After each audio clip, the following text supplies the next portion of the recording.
This is LMU and I'm Scott Earler, and back again with head men's basketball coach Josh Schertz.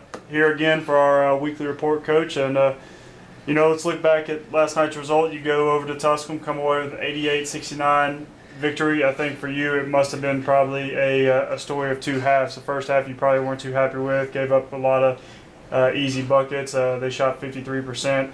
Then you come back in the second half and outscore them by 16 points. What do you think you guys did different, and what kind of adjustments did you make to have that kind of that kind of juxtaposition? Well, I think it was. I thought against Carson on Wednesday. I thought Tusculum last night in the first half looked very similar. I told the guys after the game, after last week's game, that felt like identity theft. I didn't recognize the team that I saw against Carson Newman. There was, and I felt the same way last night in the first half. It was, dribble drives, couldn't take them off the three-point line, couldn't keep them in front, got ourselves in rotations, gave up open threes, beat to loose balls. They were the more aggressive team on the backboards. We just could not get stops, and again, it was really, to me, more of a lack of intensity, a lack of sitting down and bending your knees and staying between your man and the basket, and obviously one of our rules defensively is try to take teams off the three-point line, and I think they were 5 for 9 in the first half, and a lot of them were just good looks because we were getting beat off the dribble left and right, having to help each other. Help wasn't always great. Obviously you don't want to get beat through the elbows, because that creates all kinds of help. If you're going to get beat, you'd prefer, at least in our system, to get beat to the outside. And we were getting beat right through the elbows, having to help and pitching out, giving up great looks. And so challenge the guys at half just to kind of, who were we and, what we're going to be about. Because I thought, we've been about the right things most of the year. But I thought ran around kind of like we were entitled. I thought, just maybe guys just feeling a little bit that things are just going to happen for them, and that's not the way it works. And Tusculum's credit, they've been playing much better. They played well in the first half last night, and so you can't take anything away from them. But on our end, very disappointed in the first half and from the lack of intensity, lack of focus, lack of defensive effort. And then something you definitely have to be happy about, I'm sure, is a balanced scoring effort. You get 5 guys in double figures, and you find a way to put up 88 points, even with your leading scorer, Luquan Choice, he really struggled from the field, 3 for 11, still gets 8 points. But you had some nice performances across the board. Jarrell gets 17 points, and you had Lorenzo Ross and Curtis Webb with 15 points apiece, and then double-doubles from Curtis Mamillion and Keenan Peterson. Just a nice balance there. We did. I thought second half was 180 from the first. We were much better on the defensive side. I thought both halves offensively we were okay. I think we scored 41 in the first and 47 in the second. We were pretty efficient offensively. I thought we had nice balance inside and out.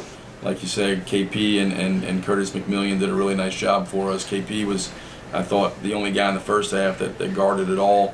He did a great job on Chase Mounts. We were able to play him one-on-one, and I think he was 5 for 16, and KP deserves a lot of credit for that. We did a good job as a team of deep digging on him when he caught it, but certainly he fought him and did a great job there.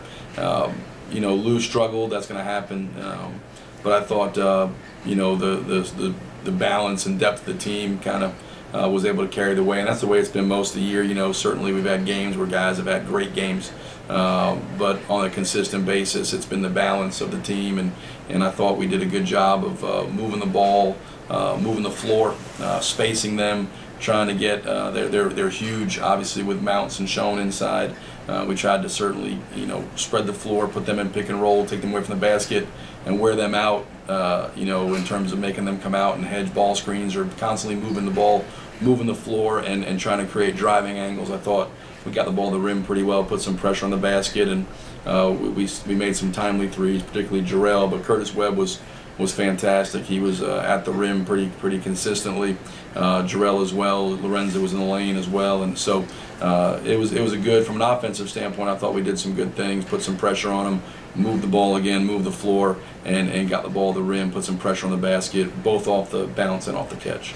A couple other storylines that were kind of on the, well, we shouldn't say on the back of this, but this just came along with the victory. First and foremost, you guys get the win, then you see Queens loses at Wingate. Guarantees you at least a share of your third consecutive SAC regular season championship. Obviously, you know how much work it goes into winning these, and to win 3 of them in a row, at least guarantee yourself a share of them. That has to mean a lot. It does. It does. You know, it's not something we ever talk about from a goal standpoint before the season. You know, our goal is always, you know, be the best team we can be and see how that plays out. And but as you said, I think that's the ultimate test for a team. And I know basketball is a tournament sport, and I understand one of the what makes college basketball so popular in a lot of cases is the NCAA tournament and tournament play, postseason play, and the fact that it's really a crapshoot, right? I mean, it's a one and done deal. It's not best 4 out of 7 like the NBA, where you know the best team or talent's going to win over time. It's a one and done deal. That being said, the regular season title is obviously a 3.5 month grind. We started conference play in middle of November. It's going to end in the end of February. 22 games, 11 home, 11 road, true round robin. It's a something that I don't take for granted with the guys to come in and this team to lose what we lost off last year's group in Vinny and Chance. Lose, you know, our 2 leading scorers and almost 40 points a game between those 2 guys. To have guys step up into different roles and younger guys play and you know, at times this year we're starting 3 sophomores or 2 sophomores and a freshman. We got another freshman in the rotation, and to be a relatively young team and have guys have to play different roles. Guys like Lorenza had to evolve into a bigger role, even though he was a guy who did a lot of heavy lifting last year. Luke wanted to go from a bench guy to arguably maybe a first team all-league player. KP to go from a guy who was really inconsistent and undependable to a guy that's really been kind of a rock for us in there. And you just kind of get some of the new guys to be able to play well, better, you know. So a lot of things had to fall in place, and these guys have worked extremely hard. We got a great group of guys. I think they care, they're committed, they do their best, they believe in one another, they play for one another. Sounds corny, but it's true. It's a no ego group. They've been fun to coach. You know, and we came like on Tuesday night before playing Tusculum. You know, I kicked them out of practice, first time all year, and we came back at 10 o'clock that night, and they came in and went to work from 10 to 11:30 at night, and did their work and got up and played the next day. And I thought, you know, they respond when challenged, and so it's definitely not something from my end that I take for granted. These are hard to win. I think it's the truest test of a team's greatness is what they do over the course of conference play in a regular season. We understand that certainly, you know, you know, you're defined by a lot of times from outside perspective how you do in the postseason, and that supersedes what you do during the regular season. But to win it 3 years in a row, and I think 4 out of 5, is a credit to a lot of these guys that have been on those teams, and certainly the guys that have played before and been a part of those championship teams, both assistants and players. And then another one of the storylines that we had mentioned is that the 3 seniors, Keenan Peterson, Lorenzo Ross, and CJ Wakely, they became the second winningest players in over a 4-year stead in Southland Conference and program history. Coincidentally, they're trailing last year's group of Vinny and Chance. But just the amount of consistency those guys have shown, and it looks like if all things go according to plan, then they will become hopefully the all-time leaders in SAC history and LMU and school history. But obviously a huge distinction for those guys already. Yeah, tremendous to at this level, Division II, to win 100 games in 4 years is incredible. You know, it's very difficult. We don't play nearly as many games as they do at the Division I level. You know, most of the years we were playing 26. This year we played 28. So their winning percentage, I don't know what it is, but it's I'm sure it's really high. You know, last night gave them their 4th, you know, South Atlantic Conference championship that they're a part of. 101 wins, and it's you know, credit to them. I mean, they're you know who they are, and you look at those guys and how much they've grown since they've been here. You know, CJ has kind of been star-crossed, you know, with injuries. You know, he played really more as a freshman than he has any other year, not because he's not gotten better, but just because, you know, he's been hurt. You know, he's been out the last 5 or 6 games with concussion, missed a couple games of ankle before that, and we're hoping to get him back here, you know, end of this month for senior night or even after that. But you know, the hope is to get him back. But when you look at Lorenza and KP, you know, KP came in here and played basketball for 2 years. in high school. Didn't pick it up till his really almost 11th grade, and redshirted and didn't play for 3 years. He redshirted a year, and for 2 years, I think he probably played a total of 100 minutes. Just back up, kind of end of the game minutes, and to see how much he's developed to become a starter the last 2 years, and this year really to give us an anchor inside. Incredible what he's been able to do, because he's an anchor for us defensively, and he's been a guy that I think has 5 or 6 double-doubles as well. He's had a, I would think potentially an all-league type season for us, and he's definitely without question an anchor for us on the interior. Lorenzo, has had a career where he came in as a backup, spent his freshman year backing up Brandon Armstrong. The best thing you say about Lorenzo is 3 years as a starter, 3 regular season conference championships. And he's been an all-league player all 3 years. I don't, know how the voting will shake out, but he's certainly, in my opinion, as good as any point guard in the South Atlantic Conference and in the region. I don't see everybody nationally, but in terms of in this conference, this region, I think he's as good as anybody. I wouldn't trade him for anybody.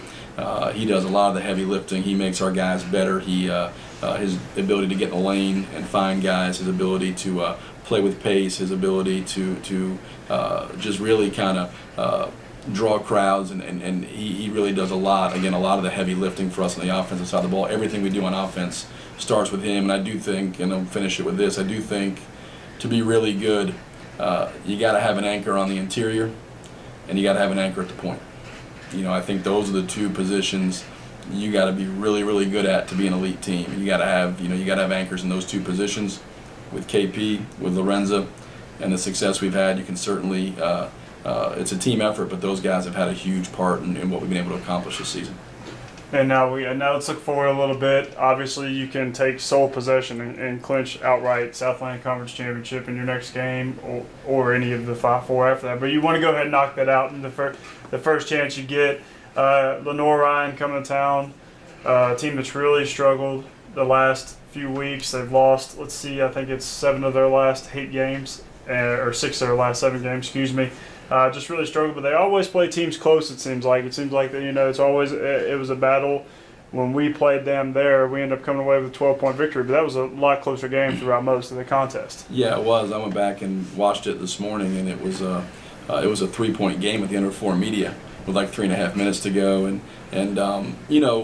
I think in the league, it's kind of like with everybody else. I mean, there's so much parity, and everybody's so evenly matched. It's very fragile either way. You can be on a win 6 out of 7 and probably look at a lot of those and they're 1 or 2 point wins, and you can lose 6 out of 7 and they're 1 or 2 point losses, and it's incredibly fragile, and the differences are so slight between winning and losing, and so you can't, while you certainly are aware of it, we try not to pay all that record stuff a lot of attention, because we do know in this league anybody's capable of beating anybody in any situation. So in terms of Lenore Ryan, they've got a guy in John Lentz who I think does as good a job as anybody in a round of kind of, lack of a better term, muddying the track. I mean, he mixes defenses, he slows the pace to a crawl. They're a very deliberate team on offense. They make you work defensively. They throw 3 or 4 different types of defenses at you and try to really grind the game down. I think the 2 games before this, they beat Coker 46-45, lost to Carson Newman 56-53, and they were up that game with under a minute to go against Newman. But that's a typical LR night. I mean, we've played them before, and I think scored 54 one year and won by 20. 54-34 or something. I mean, they just he does a great job of dictating the pace. They limit the possessions. They, like I said, they kind of muddy the track. And you have to be disciplined enough defensively to defend to late in the shot clock. On the offensive end, you got to be good enough to attack changing defenses. You'll see 1-3-1, 2-3 man. You'll see some man that or zone that goes into man. They'll throw everything at you on that side of the ball. They have 2 terrific interior players in Noyce and Wilson, 7-footer inside, and Jake Wilson. They got Noyce, who's just absolutely kicked our butts down at Lenore Ryan, and they have one of the elite guards in the league in Will Perry, and they have other guys around them that can make shots. They got a solid point guard in Evans, and they just do. They have a really nice team. And we expect it to be a battle. I don't think you go in any of these games expect to be anything less. It was last night when we went to Lenoir-Rhyne. It was an unbelievable challenge.